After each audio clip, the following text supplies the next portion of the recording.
Kick হয়ে গেল মাঝমাঠা বল। এখনো পর্যন্ত পণ্ডিতপুর ফুটবল একাডেমির ছিলেন প্রস্তুত বলটি রুখে নিলেন। এই যাত্রায় কিন্তু বলকে বিপদ মুক্ত করলেন ওই অভিজ্ঞ গোলকিপার।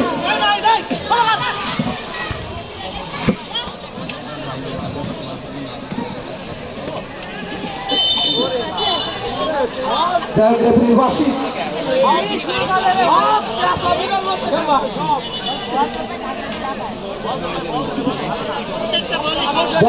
বল দিতে হবে।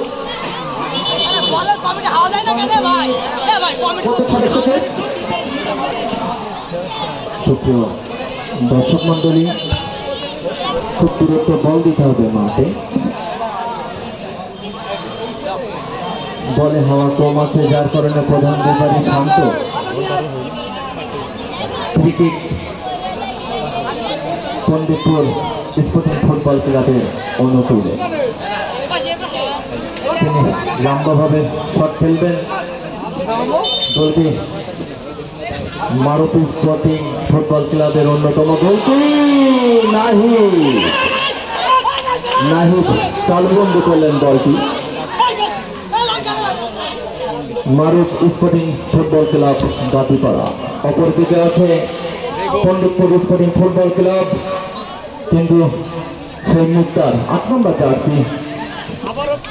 দেখা যাক। হ্যাঁ, তানভীর ১৯-১৭ অত্যন্ত খেলোয়াড় হেড দিয়ে ক্লিয়ার করলেন। টানটান উত্তেজনা প্রথমত আমরা দেখেছি মারুত স্পোর্টিং ফুটবল ক্লাব একটি গোল দিয়ে তারা কিন্তু জয়লাভ করেছে। এখনো দাঁড়িয়ে আছে ১-০ বলে এগিয়ে মারুত স্পোর্টিং ক্লাব গাতিপাড়া। বলটি আবার সাইড লাইনের বাইরে। প্রধান রেফারি শান্ত, তিনি দক্ষতার সাথে রেফারি করছেন আমরা লক্ষ্য করছি। মারুত স্পোর্টিং ফুটবল ক্লাব গাতিপাড়ার অনুকূলে আবারও বলটি চলে যায় সাইড লাইনের বাইরে। মারুত স্পোর্টিং ক্লাব গাতিপাড়ার অনুকূলে থ্রোইং, লম্বাভাবে থ্রোইং করলেন, ঘোরাতে পারলেন না। প্রধান রেফারির বাঁশি।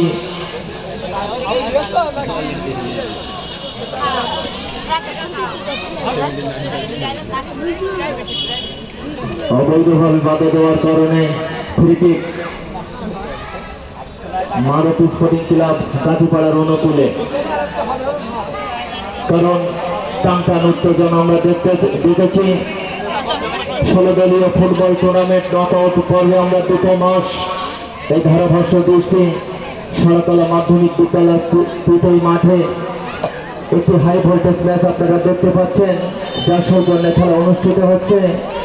শহীদ প্রেসিডেন্ট জিয়াউর রহমান স্মৃতি ফুটবল টুর্নামেন্ট ২০২৪ স্থানে সরাতলা মাধ্যমিক বিদ্যাপীঠের মাঠে ২ মাস সুন্দরভাবে আমরা ১৬ দলীয় ফুটবল নকআউট পর্বে আমরা খেলা দেখেছি এবং সুন্দরভাবে আমরা খেলাটি আমরা শেষ করব। এবং বলটি চলে গেল সুধাহজি সাইড লাইনের বাইরে। কর্নার কিক, কর্নার মানে হাফ বল, যে কোনো মুহূর্তে গোল হওয়ার সম্ভাবনা থাকে পণ্ডিতপুর স্পোর্টিং ফুটবল ক্লাবের অনুকূলে। কর্নারে যেসব ভাইরা রয়েছেন প্লিজ দয়া করে একটু জায়গা করে দেবেন মারার জন্য।